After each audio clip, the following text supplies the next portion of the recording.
الحمدللہ رب العالمین والصلاة والسلام علی رسولہ الکریم، اما بعد فاعوذ باللہ من الشیطان الرجیم، بسم اللہ الرحمن الرحیم۔ الف لام میم، احسب الناس ان یترکوا ان یقولوا آمنا وهم لا یفتنون۔ رب اشرح لی صدری ویسر لی امری واحلل عقدۃ من لسانی یفقہوا قولی۔ اللہ تبارک تعالیٰ کے بابرکت نام سے آج سے ہم قرآن حکیم کی 29ویں سورت سورہ عنکبوت کے متعلق آغاز کر رہے ہیں۔ اس وقت ہم قرآن حکیم کے جس باب میں ہیں وہ قرآن حکیم کا چوتھا باب ہے، جس میں کل 9 صورتیں ہیں۔ 8 صورتیں وہ ہیں جو کہ مکے میں نازل ہوئی، اور ایک صورت آخر میں سورہ احزاب آئے گی جو کہ مدنی صورت ہے۔ ان میں سے 4 صورتوں کا مطالعہ ہم نے مکمل کر لیا: سورہ فرقان، سورہ شعراء، سورہ نمل اور سورہ قصص۔ اب 4 صورتیں اور ہیں جن کا کہ ایک مشترک قرآنی نام ہے الف لام میم، یعنی یہ وہ 4 صورتیں ہیں جن کا کہ آغاز حروف مقطعات الف لام میم سے ہوتا ہے، یعنی سورہ عنکبوت، پھر سورہ روم، پھر سورہ لقمان اور اس کے بعد پھر سورہ سجدہ۔ جیسا کہ قرآن حکیم کی دوسری صورتوں میں جوڑے ہونے کی نسبت پائی جاتی ہے، اسی طرح اس صورت کا بھی جوڑا سورہ روم ہے، یعنی سورہ عنکبوت اور سورہ روم۔ یہ دونوں صورتیں اپنے مضمون کے لحاظ سے توام ہیں، یعنی پیر کی شکل میں ہیں، اور ان دونوں صورتوں کا موضوع منکرین رسالت کو تہدید اور وعید ہے، اور ان کے شبہات کی تردید کی گئی ہے اس میں، اور اہل ایمان کے لیے اگر وہ ثابت قدمی کے ساتھ اپنے ایمان پر قائم رہیں تو اللہ تبارک و تعالیٰ نے انجام خیر کی بشارت دی ہے۔ پہلی صورت سورہ العنکبوت، جس کا کہ مطالعہ آج ہم کریں گے، اس صورت میں اسی رعایت سے انہی مصائب اور شدائد کے ہجوم میں عزیمت اور استقامت کی تلقین کی گئی ہے صحابہ کو، اور اس کے لیے جو استدلال کی بنا ہے اس میں زیادہ تر تاریخ کے حقائق بیان کیے گئے ہیں اس پہلی صورت سورہ عنکبوت میں، یعنی اس کا انداز التذکیر بایام اللہ کا سا ہے۔ اور دوسری صورت یعنی سورہ روم، اس میں بنا استدلال انفس اور آفاق کی نشانیاں ہیں، یعنی اس صورت میں جو تذکیر ہے وہ التذکیر بآلاء اللہ ہے۔ سورہ عنکبوت کا آغاز ان لوگوں کو مخاطب کر کے ہوا ہے جو نبی کریم صلی اللہ علیہ وسلم پر ایمان لانے کے جرم میں ستائے جا رہے تھے، خاص طور پر نوجوان اور غلام طبقہ۔ لہذا صورت کے نزول کے دور میں اپنے باپوں اور آقاؤں کے ہاتھوں وہ بڑی سخت آزمائش کے دور سے گزر رہے تھے۔ قدرتی طور پر اس صورتحال نے کمزور ارادے کے لوگوں کے اندر بہت سے سوالات قرآن اور رسول کی صداقت سے متعلق پیدا کر دیے، جن کا برسر موقع جواب دینا ضروری تھا تاکہ مظلوموں اور کمزوروں کی ہمت افزائی بھی ہو، اور جو لوگ اللہ کی ڈھیل کو اپنی فتح سمجھ کر ظلم اور ستم میں بالکل بے باک ہوتے جا رہے تھے ان کو بھی تنبیہ ہو، ان کو بھی وارن ہو۔ حالات کے تقاضے سے اس میں ہجرت کی طرف بھی اشارات ہیں، اور مظلوم مسلمانوں کو یہ رہنمائی دی گئی ہے کہ انہیں بہرحال ظلم کے آگے سپر نہیں ڈالنی چاہیے۔ اگر حق کی خاطر انہیں اپنے وطن کو چھوڑنا پڑ جائے تو اس کے لیے بھی انہیں تیار رہنا چاہیے۔ نہ اللہ کی زمین تنگ ہے اور نہ اللہ تبارک تعالیٰ کے خزانے رزق میں کوئی کمی ہے، تو جو لوگ اللہ کی راہ میں ہجرت کریں گے اللہ ان کے لیے خود اپنا دامان رحمت پھیلائے گا، اور ان کی ساری ضروریات کا وہ خود کفیل ہوگا۔ پچھلی صورت سورہ قصص میں اہل کتاب کی مخالفت کی طرف بعض اشارات گزرے ہیں۔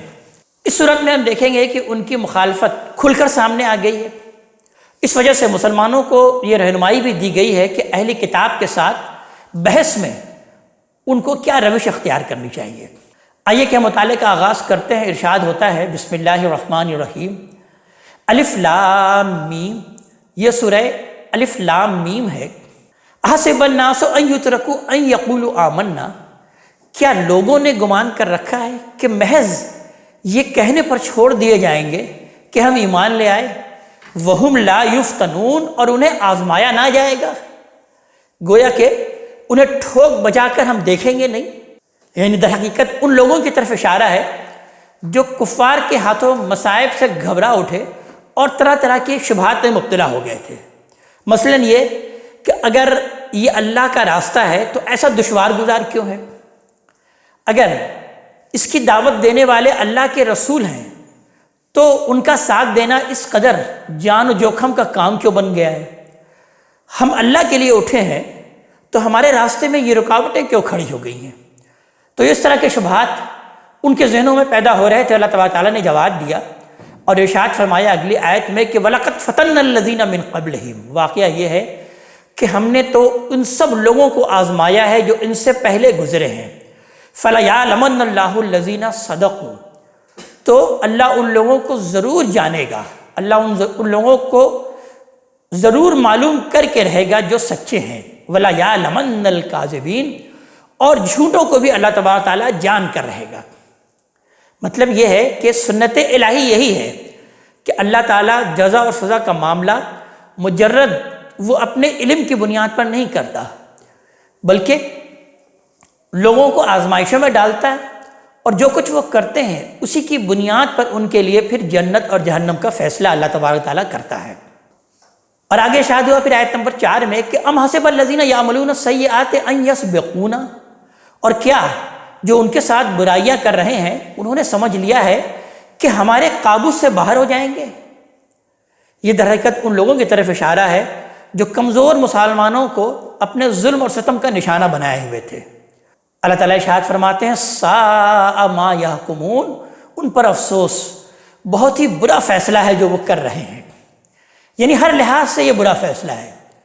اللہ کو اگر انہوں نے کمزور سمجھا ہے کہ وہ ان پر ہاتھ نہیں ڈال سکتا جب بھی ان کا فیصلہ نہایت برا ہے، اور اگر انہوں نے اپنی ان تمام ستمرانیوں پر اس کو راضی اور اس معاملے سے بالکل بے تعلق اور بے پرواہ سمجھ رکھا ہے، جب بھی یہ ان کا فیصلہ نہایت غلط اور نہایت برا ہے۔ لہذا اللہ تعالیٰ پھر ارشاد فرماتے ہیں کہ من کانا یرجو لقاء اللہ، جو اللہ سے ملنے کی امید رکھتا ہے، فإن أجل اللہ لآت، اسے مطمئن رہنا چاہیے، اس لیے کہ جزا و سزا کے لیے اللہ کا ٹھہرایا ہوا وقت ضرور آنے والا ہے۔ وَهُوَ السَّمِيعُ الْعَلِيمُ، اور اللہ تبارک تعالیٰ تو سننے والا بھی ہے اور جاننے والا بھی ہے۔ وَمَنْ جَاهَدَ، انہیں معلوم ہونا چاہیے کہ جو ہمارے لیے محنت اٹھاتے ہیں، جو ہمارے لیے جد و جہد کرتے ہیں، فَإِنَّمَا يُجَاهِدُ لِنَفْسِهِ، تو وہ اپنے ہی بھلے کے لیے محنت کر رہے ہیں، اس لیے کہ ان اللہ لغنی عن العالمین، کہ بے شک اللہ تبارک تعالیٰ تو دنیا والوں سے بے نیاز ہے۔ والذین آمنوا وعملوا الصالحات، اور جو لوگ ایمان پر قائم رہے اور انہوں نے نیک عمل کیے، لنکفرن عنہم سیئاتہم، وہ یقین رکھیں کہ ان کی برائیاں ہم ضرور ان سے دور کر دیں گے۔ اس سے در حقیقت وہ برائیاں مراد ہے جو انہوں نے اپنے ایمان لانے سے پہلے کی ہوں گی یا اب کر بیٹھیں گے، اور اس کے بعد توبہ کر کے اپنی ایمان کی تجدید کر لیں گے۔ اللہ تعالیٰ ارشاد فرماتے ہیں کہ وَلَنَجْزِيَنَّهُمْ أَحْسَنَ الَّذِي كَانُوا يَعْمَلُونَ، اور ان کے عمل کا انہیں بہترین بدلہ عطا فرمائیں گے۔ آگے آیت نمبر 8 میں اللہ تبارک تعالیٰ نے ان والدین کا تذکرہ کیا ہے کہ جو کہ اپنی اولاد کو جو کہ ایمان لے کر آ گئے تھے ان کو شرک کی وہ تلقین کرتے تھے۔ تو اللہ تبارک تعالیٰ بیان فرما رہے ہیں کہ اللہ سے بڑھ کر تو کسی کا حق نہیں، لیکن وَوَصَّيْنَا الْإِنسَانَ بِوَالِدَيْهِ حُسْنًا، ہم نے انسان کو اس کے والدین کے ساتھ نیک سلوک کی ہدایت کی ہے۔ لہذا ساتھ ہی واضح کر دیا ہے کہ وَإِن جَاهَدَاكَ لِتُشْرِكَ بِي مَا لَيْسَ لَكَ بِهِ عِلْمٌ، لیکن اگر وہ تمہارے در پہ ہوں کہ تم کسی کو میرا شریک ٹھہراؤ جس کا تمہیں کوئی علم نہیں ہے، فَلَا تُطِعْهُمَا، تو ان کی بات نہ ماننا، ان کی اطاعت نہ کرنا، یعنی اگر وہ شرک کی تلقین کریں گے تو پھر ان کی اطاعت نہیں ہوگی۔ اور یہاں دیکھا جائے تو جن آزمائشوں کا ذکر ہوا ہے ان میں سے ایک بڑی آزمائش بھی یہی رہی ہے کہ والدین مذہب کے معاملے میں اپنی اولاد کو اپنی اطاعت پر مجبور کرتے رہتے، تو نبی کریم صلی اللہ علیہ وسلم کی دعوت پر لبیک کہنے والے بھی یقیناً اس سے دو چار ہوئے۔ لہٰذا قرآن نے واضح کر دیا کہ والدین کا حق بے شک مسلم ہے، لیکن اللہ نے یہ حق ان کو بھی نہیں دیا کہ دین کے معاملے میں ان کی بات بغیر کسی دلیل کے مان لی جائے یا وہ اس معاملے میں اپنی اولاد پر کوئی جبر کریں۔ الیہ مرجعکم، تم سب کو میری ہی طرف لوٹ کر آنا ہے، یعنی تمہیں بھی اور تمہارے والدین کو بھی۔ فَأُنَبِّئُكُم بِمَا كُنتُمْ تَعْمَلُونَ، پھر میں تمہیں بتا دوں گا جو کچھ تم کرتے رہے ہو۔ وَالَّذِينَ آمَنُوا وَعَمِلُوا الصَّالِحَاتِ، اور جو ایمان لائے اور انہوں نے نیک عمل کیے، لَنُدْخِلَنَّهُمْ فِي الصَّالِحِينَ، انہیں ہم اس دن ضرور صالحین میں داخل کریں گے۔ یہ تنبیہ بھی ہے اور تسلی بھی ہے کہ دباؤ کے باوجود حق پر قائم رہو گے تو یقیناً اس کا صلہ پاؤ گے، اس کا اجر پاؤ گے، ورنہ تم اور تمہارے والدین سب کو ایک دن میری ہی طرف پلٹنا ہے، جہاں جنت بھی ہوگی اور جہنم بھی ہوگی۔ وَمِنَ النَّاسِ مَن يَقُولُ آمَنَّا بِاللَّهِ، اور ادھر لوگوں کا حال یہ ہے، یعنی اوپر تو در حقیقت اللہ تبارک تعالیٰ پر ایمان کے تقاضے کو بیان کیا ہے، اب اللہ تبارک تعالیٰ بیان فرما رہے ہیں کہ وَمِنَ النَّاسِ مَن يَقُولُ آمَنَّا بِاللَّهِ، اور ادھر دیکھیں تو لوگوں کا حال یہ ہے کہ ان میں ایسے بھی ہیں جو کہتے ہیں کہ ہم اللہ پر ایمان لائے ہیں، فَإِذَا أُوذِيَ فِي اللَّهِ، لیکن جب اسی اللہ کے راہ میں ستائے جاتے ہیں، جَعَلَ فِتْنَةَ النَّاسِ كَعَذَابِ اللَّهِ، تو لوگوں کے ستانے کو وہ اللہ کے عذاب کی طرح سمجھ لیتے ہیں، یعنی پیچھے ہٹ جاتے ہیں۔ وَلَئِن جَاءَ نَصْرٌ مِّن رَّبِّكَ، یہی لوگ ہیں کہ اگر آپ کے رب کی طرف سے کوئی مدد ظاہر ہوگی، لَيَقُولُنَّ إِنَّا كُنَّا مَعَكُمْ، تو پھر ضرور کہیں گے کہ ہم تو آپ لوگوں کے ساتھ تھے۔ أَوَلَيْسَ اللَّهُ بِأَعْلَمَ بِمَا فِي صُدُورِ الْعَالَمِينَ، تو کیا لوگوں کے دلوں میں جو کچھ ہے اس سے اللہ تبارک تعالیٰ بخوبی واقف نہیں ہے؟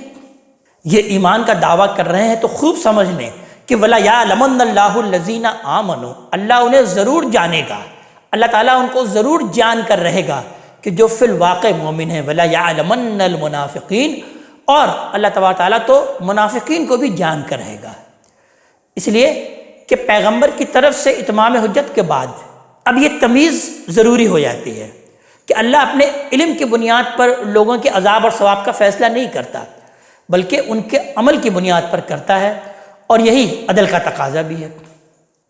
آگے ارشاد ہوتا ہے کہ وَقَالَ الَّذِينَ كَفَرُوا لِلَّذِينَ آمَنُوا، اور انکار کرنے والے وہ کافر جو کہ ان کو ستا رہے ہیں ایمان والوں سے کہتے ہیں، اس سے مراد در حقیقت وہ کفار ہیں جن کے بچے یا دوسرے زیر 10 افراد اسلام میں داخل ہو گئے تھے، اتبعوا سبیلنا، کہ تم ہماری راہ پر چلتے رہو، وَلْنَحْمِلْ خَطَايَاكُمْ، اور ہم تمہارے گناہ ہم اٹھا لیں گے۔ یعنی اپنے چھوٹوں کے مقابل میں یہی منطق ہے جو ان کے بڑے ہمیشہ استعمال کرتے رہے ہیں کہ دیکھو ہمارے راہ پر چلو، اگر تم سمجھ رہے ہو کہ ہمارا راستہ غلط ہے اور ہماری راہ پر چلنے میں تمہیں کوئی گناہ ہوگا تو تمہارا گناہ آخرت میں ہم اٹھا لیں گے۔ اللہ تعالیٰ بیان فرما رہے ہیں وَمَا هُمْ بِحَامِلِينَ مِنْ خَطَايَاهُمْ مِنْ شَيْءٍ، حالانکہ ان کے گناہوں میں سے وہ کچھ بھی اٹھانے والے نہیں ہیں۔ إِنَّهُمْ لَكَاذِبُونَ، اس میں شک نہیں ہے کہ وہ جھوٹے ہیں۔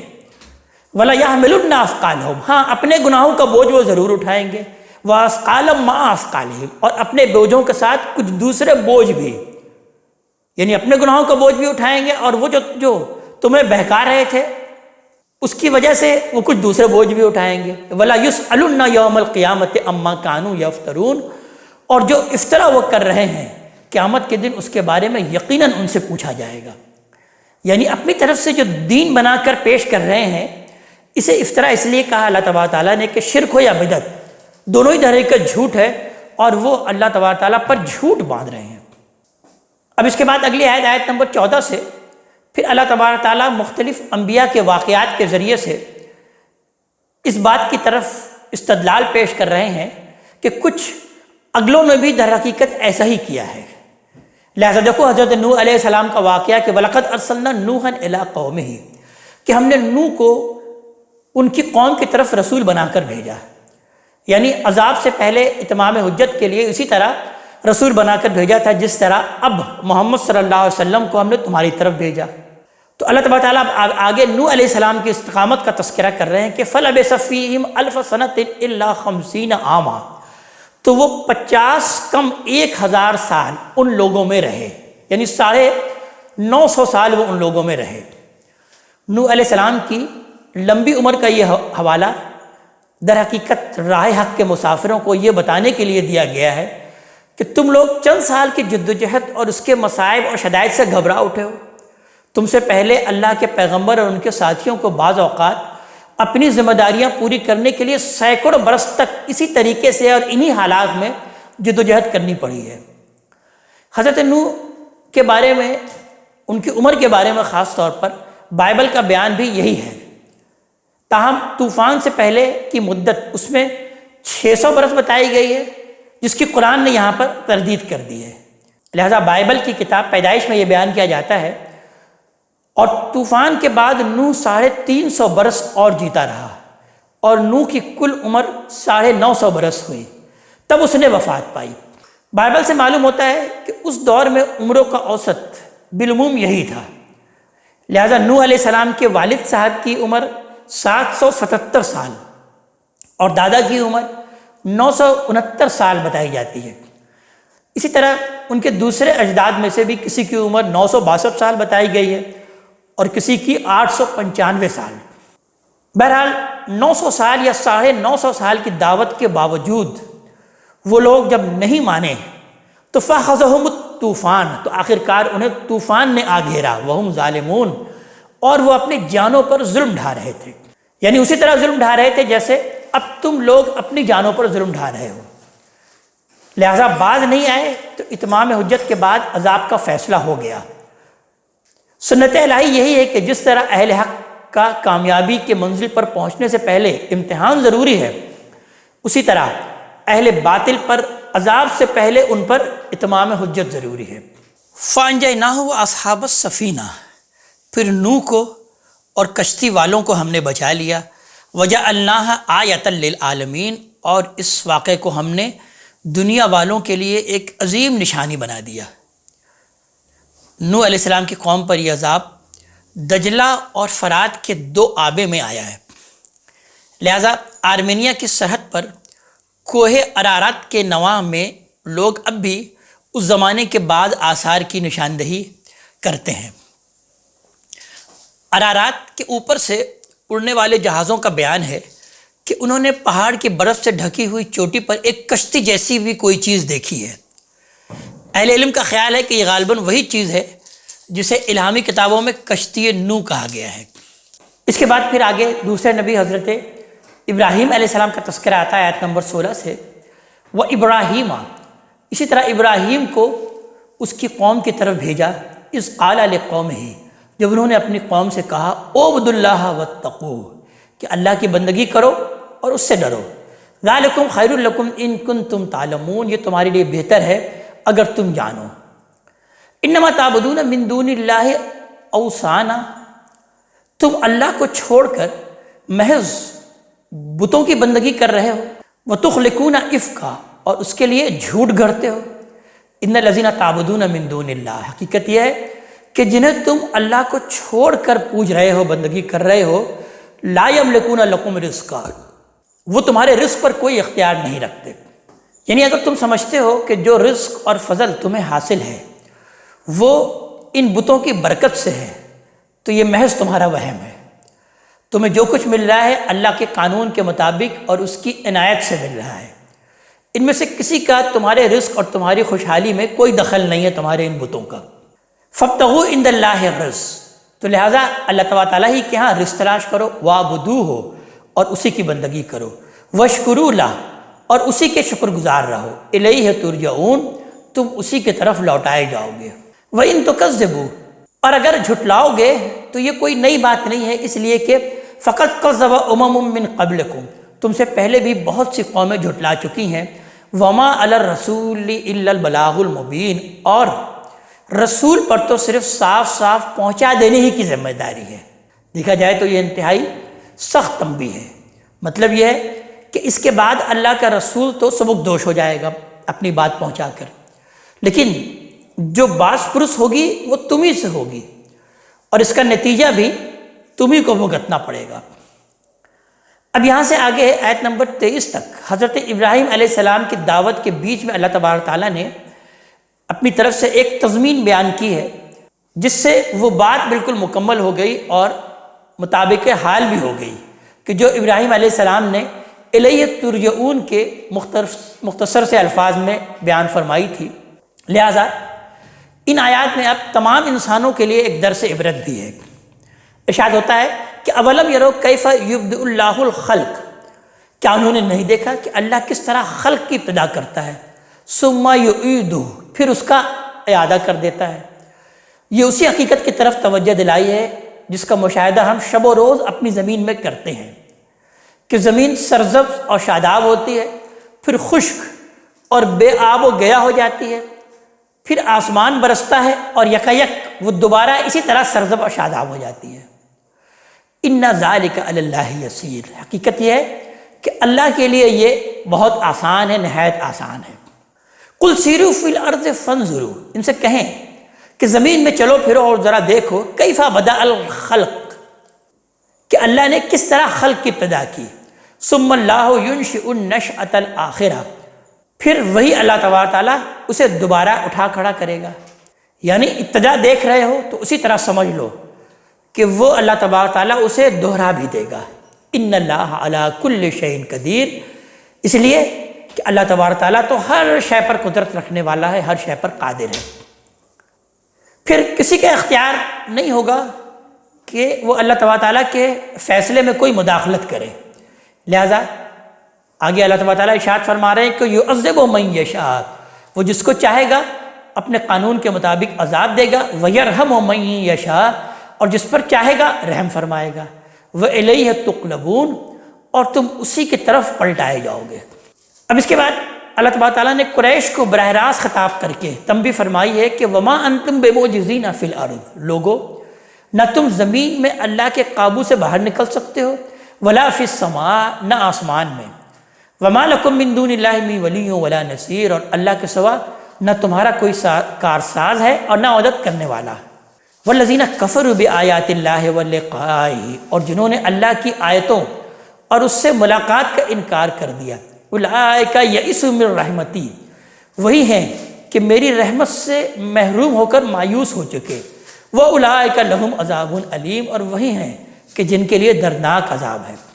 فما کان جواب قومہ الا ان قالوا، لہٰذا ابراہیم علیہ السلام نے تو یوں اپنی دعوت پیش کی تو ان کی قوم کا جواب، یعنی ابراہیم علیہ السلام کی قوم کا جواب اس کے سوا کچھ نہیں تھا کہ آپس میں کہنے لگے اقتلوہ او حرقوہ، انہیں قتل کر دو یا جلا دو۔ فانجاہ اللہ من النار، پھر اللہ تبارک تعالیٰ نے ان کو آگ سے بچا لیا۔ دوسرے مقامات سے یہ معلوم ہوتا ہے کہ بالآخر جلانے پر ہی اتفاق ہوا، یعنی قتل پر اتفاق نہیں ہوا، بلکہ ان لوگوں نے اس بات پر اتفاق کیا کہ ان کو آگ میں جلا دیا جائے، اور ایک اسکیم بنائی اور اسکیم بنا کر ان کو آگ میں پھینک دیا۔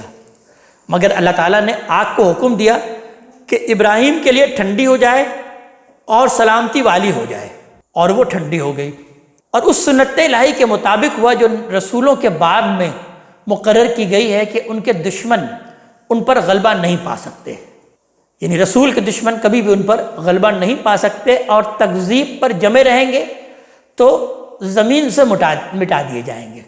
ان فی ذلک لآیات لقوم یؤمنون، اس میں ان لوگوں کے لیے یقیناً بہت سی نشانیاں ہیں جو ایمان لائیں، یعنی اس بات کی نشانیاں کہ ایمان والوں کو بعض اوقات اپنے ایمان کی خاطر آگ کے الاؤ کے اندر سے ہو کر گزرنا پڑتا ہے، اور اس بات کی بھی نشانی ہے کہ اپنے رسولوں کو اللہ کبھی تنہا نہیں چھوڑتا، بلکہ لازماً اللہ تبارک تعالیٰ اپنے رسولوں کی مدد کرتا ہے۔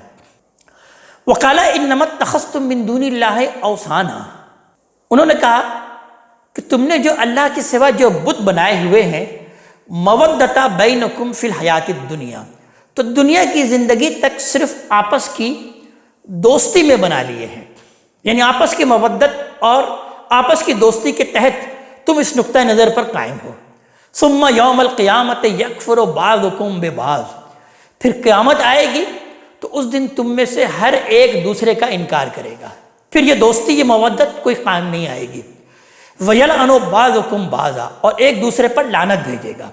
قرآن میں دوسرے مقامات پر اللہ تعالیٰ نے اس کو تفصیل سے بیان کر دیا ہے کہ کس طرح زوما اور ان کے پیروں اور عابد اور معبود وہاں ایک دوسرے کو لعنت ملامت کریں گے۔ وَمَأْوَاكُمُ النَّارُ، اور تمہارا ٹھکانہ آگ ہوگا۔ وَمَا لَكُم مِّن نَاصِرِينَ، اور ان میں سے کوئی وہاں تمہارا مددگار نہیں بنے گا۔ فَآمَنَ لَهُ لوط، اس وقت لوط نے ان کی تصدیق کی، ان پر ایمان لے کر آئے حضرت ابراہیم علیہ السلام پر. وقال انی مہاجر الی ربی، اور ابراہیم علیہ السلام نے جب یہ دیکھا کہ ان کے سوا کوئی شخص بھی ماننے کے لیے تیار نہیں ہے تو کہا کہ میں اپنے رب کی طرف ہجرت کرتا ہوں. اس میں بھی در حقیقت اہل ایمان کے لیے ایک تنبیہ ہے کہ اس وقت جس رد عمل کا انہیں سامنا ہے وہ کوئی نئی بات نہیں ہے. ابراہیم علیہ السلام جیسی ہستی پر بھی ایسا وقت گزر چکا ہے کہ ایک بھتیجے کے سوا کوئی دوسرا شخص ان کی بات سننے کے لیے تیار نہیں تھا. انہ هو العزیز الحکیم، بے شک وہی ہے اللہ تبارک تعالیٰ جو کہ زبردست ہے اور بڑی حکمت والا ہے. یعنی زبردست ہے، لہذا راہ کھولنا چاہے گا تو کوئی اس میں رکاوٹ نہیں ڈال سکے گا، لیکن اسی وقت کھولے گا جب اس کی حکمت کا تقاضا ہوگا، اس لیے کہ وہ حکیم بھی ہے. وَوَهَبْنَا لَهُ إِسْحَاقَ وَيَعْقُوبَ، اور اسی استقامت کے صلے میں ابراہیم کو ہم نے اسحاق اور یعقوب عطا فرمائے. ابراہیم علیہ السلام کی دوسرے بیٹوں کا ذکر اس لیے نہیں ہوا کہ آگے جس نعمت کا ذکر ہے وہ 2500 سال تک ان کی اولاد کی اسی شاخ کو عطا ہوتی رہی جو حضرت اسحاق علیہ السلام سے چلی تھی. بنی مدیان میں حضرت شعیب علیہ السلام ہے، اور بنی اسماعیل میں نبی کریم صلی اللہ علیہ وسلم کے سوا ہم جانتے ہیں کہ کوئی نبی نہیں آیا. آگے شاید ہوتا ہے کہ وجعلنا فی ذریتہ النبوۃ والکتاب، اور ان کی اولاد میں نبوت جاری کی اور انہیں کتاب کا حامل بنایا.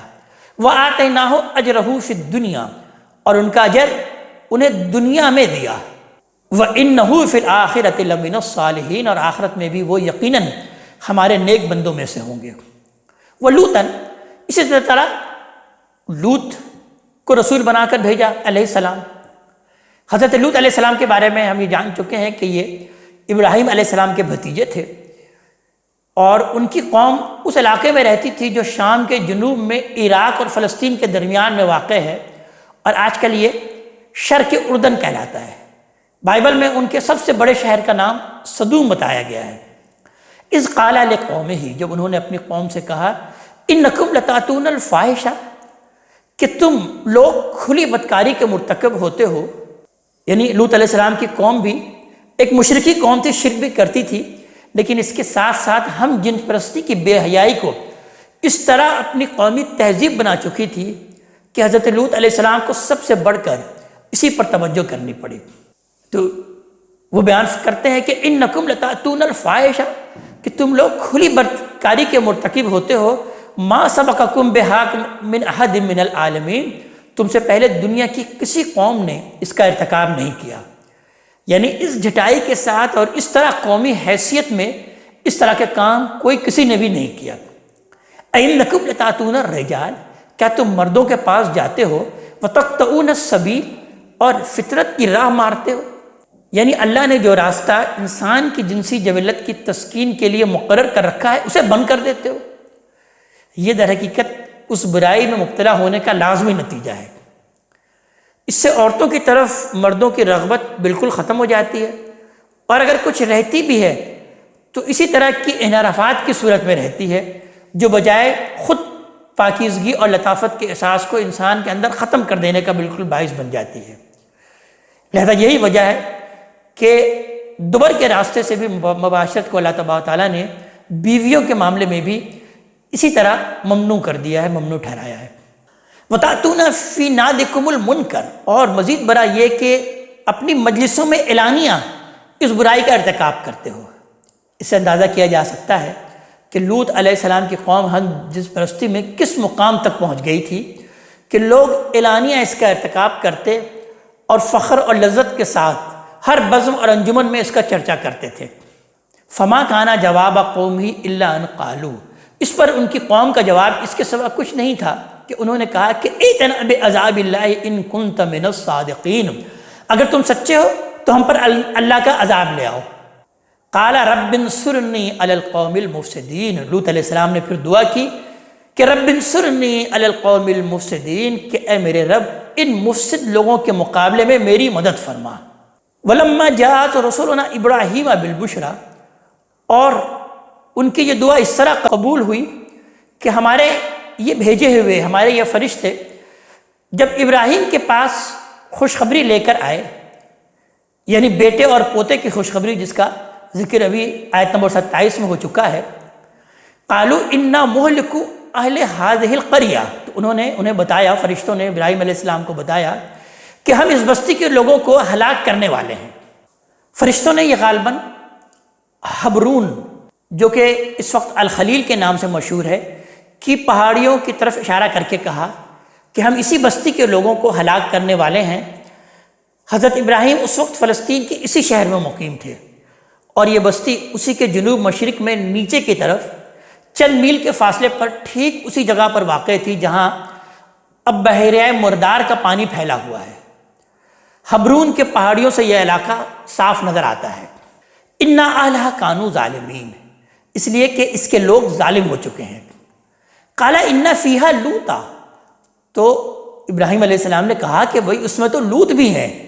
قالوا نحن اعلم بمن فیہا، فرشتوں نے جواب دیا کہ اس میں جو لوگ بھی ہیں انہیں ہم خوب جانتے ہیں، ہمیں معلوم ہے کہ اس میں لوط ہیں۔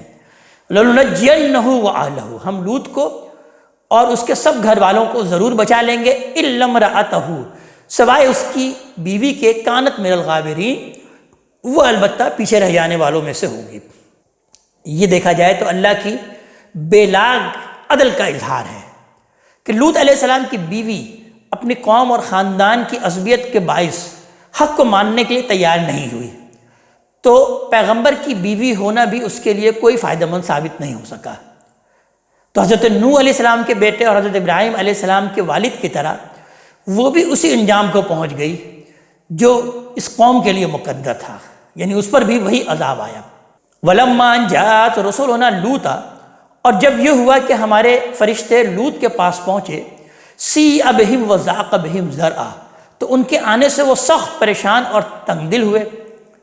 اس کی وجہ قرآن کے دوسرے مقامات سے یہ معلوم ہوتی ہے کہ فرشتے خوبرو نوجوانوں کو صورت میں آئے تھے، اور لوط علیہ السلام اپنی قوم کی بیماری سے واقف تھے، لہٰذا انہیں اندیشہ ہوا کہ بستی کے غنڈے انہیں دیکھ کر ٹوٹ پڑیں گے اور انہیں اور ان کے مہمانوں کو رسوا کر دیں گے۔ لیکن پھر جب فرشتوں نے بتایا کہ وہ عذاب لے کر آئے ہیں، تو پھر انہیں یہ فکر لاحق ہو گئی کہ معلوم نہیں اب ان کے اور ان کے خاندانوں کے ساتھ کیا معاملہ ہوگا۔ قرآن نے دونوں مرحلوں کی اس پریشانی کو اپنے اسلوب کے مطابق مختصراً ایک ہی جملے میں بیان کر دیا، اور پھر ارشاد ہوا وَقَالُوا لَا تَخَفْ وَلَا تَحْزَنْ، اور پھر ان کی پریشانی کو دیکھ کر فرشتوں نے کہا، ان کو تسلی دی کہ نہ اندیشہ کرو، نہ رنجیدہ ہو، اِنَّا مُنَجُّوكَ وَأَهْلَكَ، ہم تمہیں اور تمہارے سب گھر والوں کو بچا لیں گے، إِلَّا امْرَأَتَكَ، تمہاری بیوی کے سوا، كَانَتْ مِنَ الْغَابِرِينَ، وہ پیچھے رہ جانے والوں میں سے ہے۔ إِنَّا مُنزِلُونَ عَلَىٰ أَهْلِ هَٰذِهِ الْقَرْيَةِ، اس بستی کے لوگوں پر ہم نازل کرنے والے ہیں رجزا من السماء، آسمان سے عذاب، بما كانوا يفسقون، ان کی نافرمانیوں کی پاداش میں۔ آیت میں عذاب کے لیے رجز کا لفظ آیا ہے، یعنی وہ عذاب جو سننے اور دیکھنے والوں کے دلوں میں کپ کپی پیدا کرتے ہیں، اور اس پر مزید یہ کہ یہ آسمان سے نازل ہوگا، مطلب یہ ہے کہ اللہ کی طرف سے نازل ہوگا اور قہر الہی بن کر یہ ٹوٹ پڑے گا۔ وَلَقَدْ تَرَكْنَا مِنْهَا آیَةً بَيِّنَةً، قریش کے لوگوں، اس کی ایک واضح نشانی ہم نے ان لوگوں کے لیے باقی رکھی ہے، لِقَوْمٍ يَعْقِلُونَ، جو عقل سے کام لیں۔ یہ اصل میں مخاطبین کو توجہ دلائی ہے کہ بصیرت کی آنکھ ہو تو جس سنت الہی کے ظہور سے تمہیں متنبع کیا جا رہا ہے، اس کی ایک واضح نشانی شام کی طرف اپنی تجارتی سفروں میں تم جاتے ہوئے ہر وقت دیکھ سکتے ہو۔ آگے پھر حضرت شعیب علیہ السلام کے واقعہ کو بیان کیا جا رہا ہے، جس کو کہ ہم اگلی نشست میں سمجھیں گے۔ اللہ تبارک تعالی ہمیں اپنے کلام کا فہم عطا فرمائے اور عمل کی توفیق عطا فرمائے۔ اقول قولی ھذا واستغفر اللہ لی ولکم ولسائر المسلمین والمسلمات۔